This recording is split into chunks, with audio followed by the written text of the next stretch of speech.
I've been living with ghosts. Everywhere that I go, the world in me become. I've been living with ghosts. Got me here by the throat. The world in me become.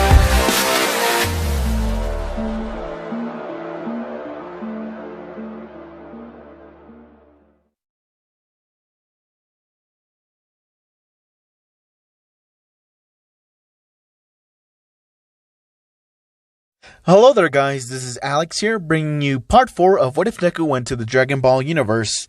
Before I continue, I do want to make a little, announcement.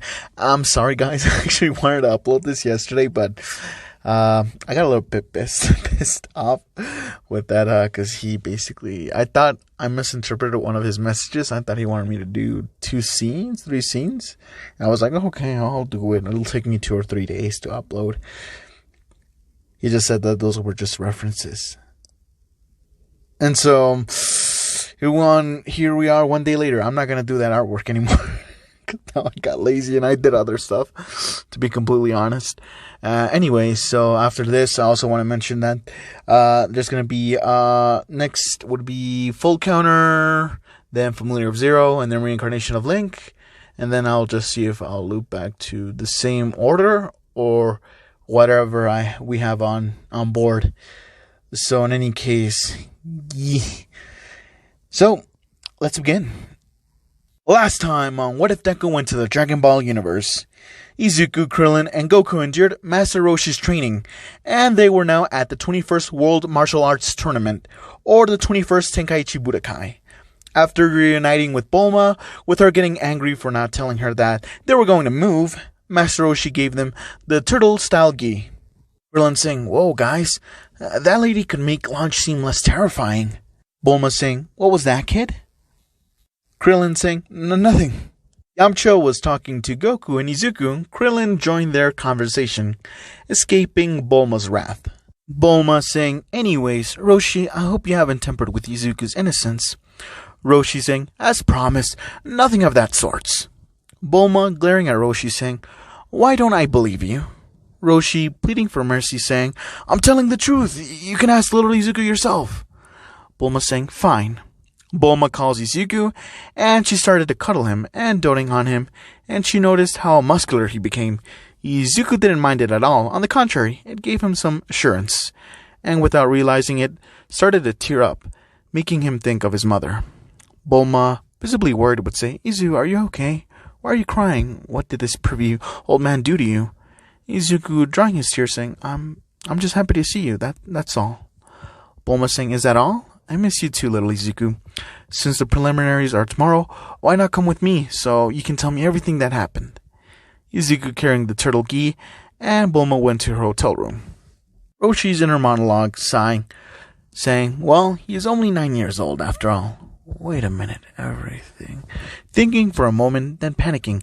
"Everything? That Izuku, if he tells her everything, Bulma will kill me. I better explain before it's too late." Roshi trying to catch up to Bulma and Izuku. "Wait for me!" The next day, the gang woke up and were ready for the preliminary rounds. Izuku, Krillin, and Goku were admiring the orange gi. Roshi explaining, "Alright, since you are going to be in the preliminaries, you won't be able to see me, nor anyone for that matter. Once the preliminaries are done, only 8 fighters get to fight in the arena. Then we all get to see how you fight. So remember what you learned during your training, and everything will be okay. I'll be watching from within the crowd, so don't bother looking for me. Did I make myself clear?"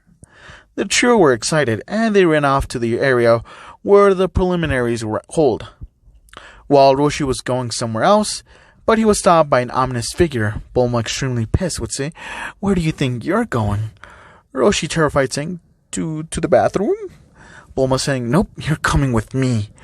Roshi's inner monologue saying, with anime tears, as he's being dragged by the ear, saying, "Why, Izuku, why did you have to tell her?" The announcer of the tournament explains on what to do. The finalists of the 4 brackets, 8 contenders, will pass on to the actual tournament. The preliminary started and Goku was the first of the trio to start fighting a massive-looking man that towered over Goku, and with a swift dodge and poking his adversary's leg, the opponent tumbled out of the ring, leaving everybody confused, including Goku himself. Then he realized that with Roshi's training, they were too strong for regular contestants. Krillin saying, "Whoa, Goku, that sure was lucky. How the big guy fell off the ring like that?" Goku saying, "Not really, I think we shouldn't use our full strength, at least not yet."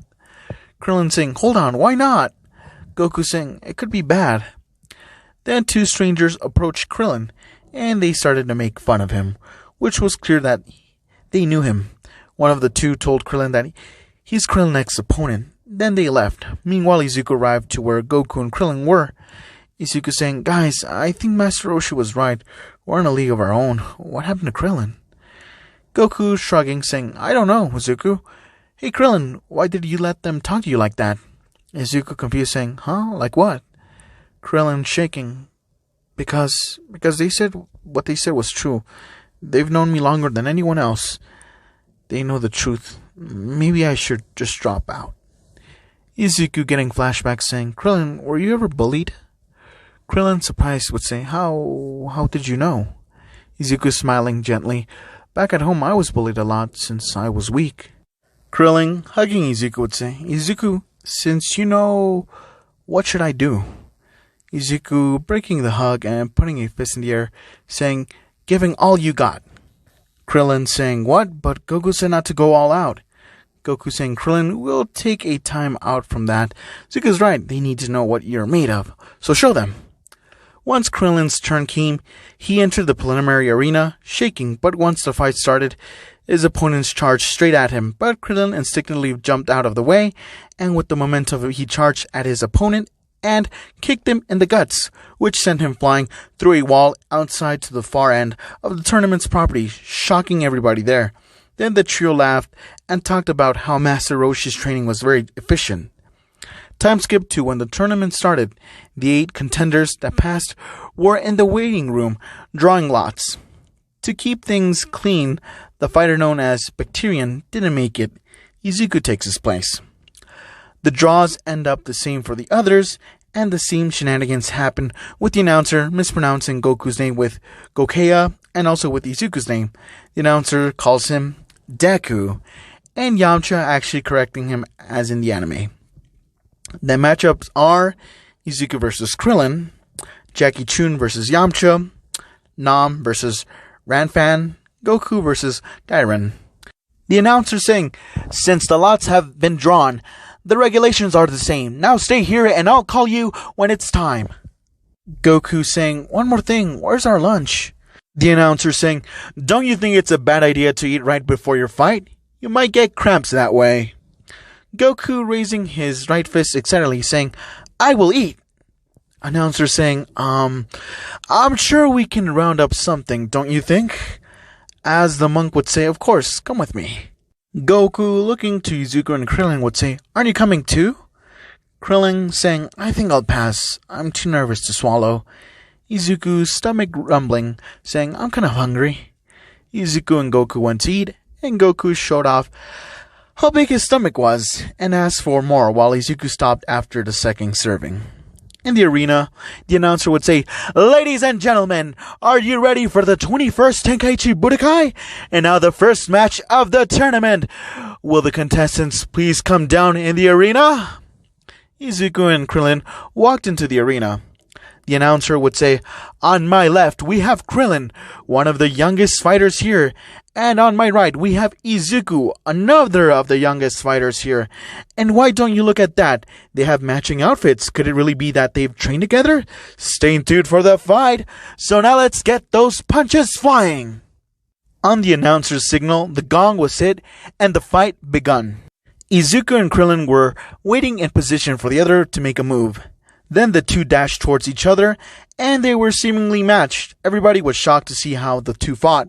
They matched each other blow to blow, and neither of them could go through the other's defense. It continued for nearly hours, until the two were tired, which made them sloppy. Izuku went in for a punch, and Krillin went for a kick. The attack finally hit. Izuku punched Krillin's face, while he kicked Izuku's gut. The two were sent flying opposite sides of the ring, but they were both outside the ring, on the floor. Announcer saying, "Well, why don't you look at that, folks? Their last attack seemingly ended in a double knockout, but unfortunately young Izuku touched the ground first, which makes Krillin the victor. A round of applause for the two young boys." Goku went to his two friends that were getting up and hugged both of them. Goku saying, "Whoa guys, that was amazing. I wish I could have fought with Zuku. It looked like fun." Krillin saying, "Yeah, Izuku, are you sure you had no training prior to Master Roshi's training?" Izuku saying, "No, of course not. I simply observed all of the fighters and I started to strategize," starting to mutter like in canon, and saying, "And that's it." Goku saying, "Whoa, Zuku, that's some big brain power you have. I think I didn't understand all of it." Krillin saying, "Whoa, I thought I was the only one." The announcer saying, "Whoa, I must congratulate the two of you. You have shown great talent." To Goku, "And if you made it to this portion of the tournament, you too must have talent. And at a tender age, Krillin, I heard you are 13. And Izuku, how old are you?" Izuku, nervous and tired, would say, I just turned 9 recently." The announcer saying, "Whoa, only 9 years old. Good thing my parents taught me not to mess with kids, am I right? And what about you, Goku? How old are you?" Goku saying, "Me? I'm 12. Krillin saying, "What? I thought you were older than me." Goku saying, "Yeah, me too. I thought 12 was after 13, but Zuku and Lach taught me how to count with my fingers. Then I realized that 12 is before 13. The announcer saying, "Now the three of you obviously know each other, and you have trained together. Can you tell us about your training and your master?" Krillin being nonchalant saying, "We did regular stuff, delivered milk, farming, etc. Since Master Roshi trained us, we wore a massive turtle shell." The announcer saying, "Did you see Master Roshi? This is unbelievable, boys. You boys are the pupils of Master Roshi?" Izuku saying, "Yep." The announcer saying, "This is astounding. Master Roshi is the greatest martial arts expert in the world. What a treat to have 3 of his students here today. The Turtle Hermit's fighting style is legendary, and as old as he must be, it's amazing that he's still alive. Now you can go on ahead so the next fight can start." The 3 went in the waiting area of the tournament, and Yachamp congratulated Krillin and Izuku, and especially Izuku, since when they first met he was scrawny and pretty much weak. Izuku, Goku, and Krillin wished their luck to Yamcha, for his fight was next. The rest of the tournament plays out as in the anime. The final round, Goku turning into a great ape, Jackie Chun exploring the moon, and ultimately Jackie Chun, aka Master Roshi, in disguise, winning the grand prize and spending it all on Goku's restaurant bill. Time skip to the next day. The gang was in front of the gates of the tournament grounds, discussing on what to do. Yamcha saying, "So are you 3 ready for the second round of Master Roshi's training?" Krillin saying, "You bet." Roshi saying, "Now boys, you've earned a break from training. It's time to learn some lessons. The best scholar of all, life." Krillin saying, "Really?" Goku saying, "Great. In that case, me and Izuku are going to find the Dragon Ball so we can get Izuku home." Krillin saying, "Wait, what's a Dragon Ball? And what do you mean get Izuku home? Can you just bring him with your Nimbus?" Roshi clearing his throat. "To be honest with you, Krillin, Izuku isn't from this world, nor time. The place where he's from us is impossible to reach by ordinary means." Krillin saying, "Master, you can't be serious." Roshi saying, "Indeed I am. The reason I was willing to train you as well was because of this very reason. If Izuku would get his wish and return home, Goku would have been alone. But in this case, he'll still have you. And also having an extra pair of hands in training didn't hurt. But it made Kame House a home, and an old man like me feel alive." Krillin saying, Gee, Master, you're making me blush. In any case, so these Dragon Balls can bring you to these different places?" Goku saying, "Of course not, silly. The Dragon Balls are magical balls that once you reunite them, it can grant you any wish you want." Krillin saying, "Oh." Roshi saying, "Why don't you bring Krillin along?" Izuku saying, "But he can't ride the Nimbus Cloud, and me and Goku are already on it." Krillin saying, "Yeah, Izuku's right. And besides, I was looking forward to keep training with you on the island." Roshi sighing, saying, "Oh well." Goku saying, "What about you guys? Are you coming?" Yamcha saying, "I actually have to do something." Izuku in a low voice saying coward. Bulma saying, sorry, but I can't. I have school to go to, and I'll have vacations in a few months. So if you want, I can help you with the other Dragon Balls then, okay? Izuku saying, yeah, in that case, we'll see you then. Bulma saying, and here you go, giving Izuku the Dragon Radar. I trust that you know how to use it. Izuku saying, yep, then we'll see you later, guys. Goku saying, hold on, where are my stuff? Master, are they inside the box you're carrying? Roshi saying, yeah, it's called a suitcase, and yes, your stuff are here. Goku saying, cool, digging through the suitcase, and saying, Master, why are there so many magazines? Izuku surprised, are they manga? Let me see. Roshi saying, no, don't. Izuku picking one of the magazines and blushing very hard and dropping the magazine, saying, Master, are you a perv? Goku saying, what's that? Is it food? Roshi nervously saying, no, these are, for business, publicity and stuff, for Jackie Chun. Izuku saying, that's no good, right? No wonder Bulma was worried. Goku called the Nimbus, Izuku and Goku hopped on it, and they were ready to go. Bulma saying, Izuku, Goku, be careful out there, and I mean it. I want the two of you to be safe, especially you, Izuku. You need to make sure that nothing bad happens. Izuku saying, don't worry, Bulma, we'll behave. Goku saying, yeah, whatever Izuku said. And this can be our big adventure, so we can train and get stronger. Izuku and Goku said their goodbyes and headed off to their adventure. Goku and Izuku flew to an oasis in the desert, playing in the water, taking their time finding the Dragon Balls, and they heard someone screaming for help. They followed suit with the Nimbus and saved the poor Nam that was captured by a pterodactyl. Once he was saved, they realized that his village was dehydrated, no plants, no water. The two, accompanied by Nam, followed to the source of the river, and it was a dam. Nam begged for the builders of the dam to release the water, but it was unsuccessful. Then the chief showed up, and it was none other than Gairin. Gairin saying, how much I would like to break the dam. It's impossible. It was made with merry-go-round gum, and it has been here since before I was born. Goku saying, me and Izuku can destroy it? Gairin saying, well, be my guest. Izuku and Goku went to the base of the dam. Goku saying, alright Izuku, why don't you try the Kamehameha wave? Izuku saying, but what if I fail? Goku saying, come on Izuku, you fought Krillin one-on-one, and not to mention the other contestants. Izuku saying, alright, I'll try. Izuku prepared the stance of the Kamehameha wave, with Goku by his side. Izuku focused, and he started to do the Kamehameha. Izuku saying, Ha! The Kamehameha wave manifested, but it wasn't strong enough, so Goku did one right besides him, and the dam was completely destroyed. Izuku, visibly tired, would say, I did it. I made a Kamehameha wave, but now I'm tired. Goku saying, good job, Izuku. Now I'm saying, thank you. The two of you are a blessing to my people. Izuku saying, no need to thank us. It's the job of a hero to help those in need. Now I'm saying, thank you, young heroes.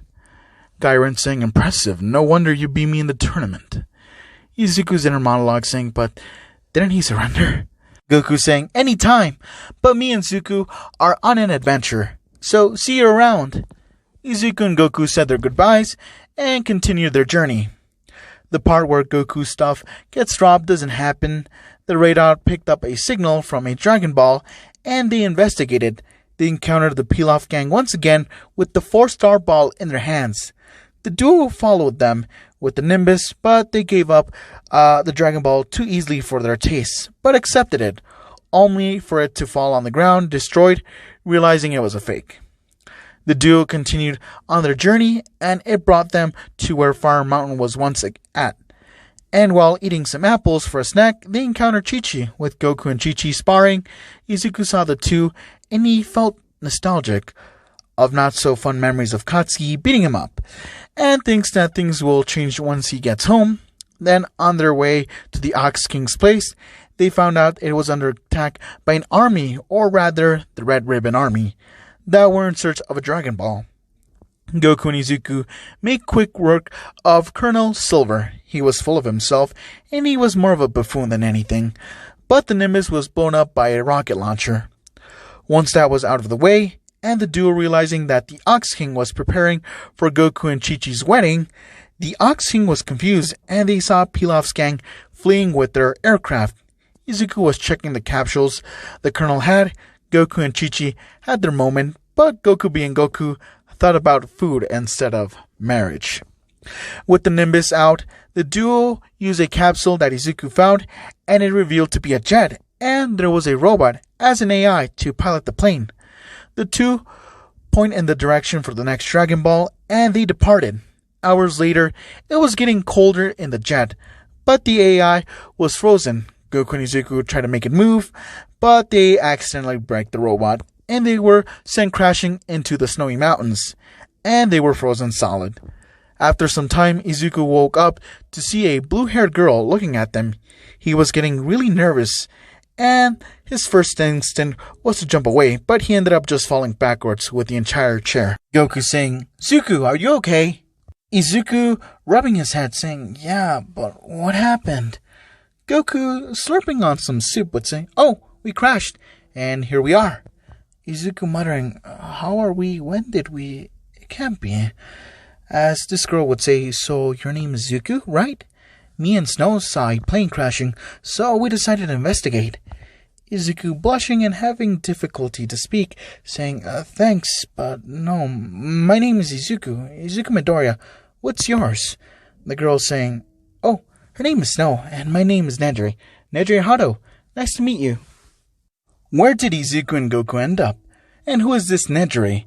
And what about the Dragon Balls? Find out in the next part of What If Deku Went to the Dragon Ball Universe, to be continued. And also, one last thing before end this episode up. Shout out to the Cult of Chads. Yes, you guessed right. Here, have a cookie. Oh wait, you can't have it. Anyway. Anyways, I hope you like this part, guys. Sorry if I was butchering some stuff. It was there was a lot of noise right now. Oh god, I hope you didn't hear all that background noise. Oh man, I think there's like some construction going on in my house. So, anyways, hope you liked the episode, and I hope you have a good day or good night. And again. Next will be Full Counter, Familiar of Zero, and then Reincarnation of Link. That's going to be the schedule right now. And for, I don't know, next 2 or 3 weeks, maybe I'll just post something new. Why not? I don't know. But hope you guys enjoy. Have a good day. Have a good night.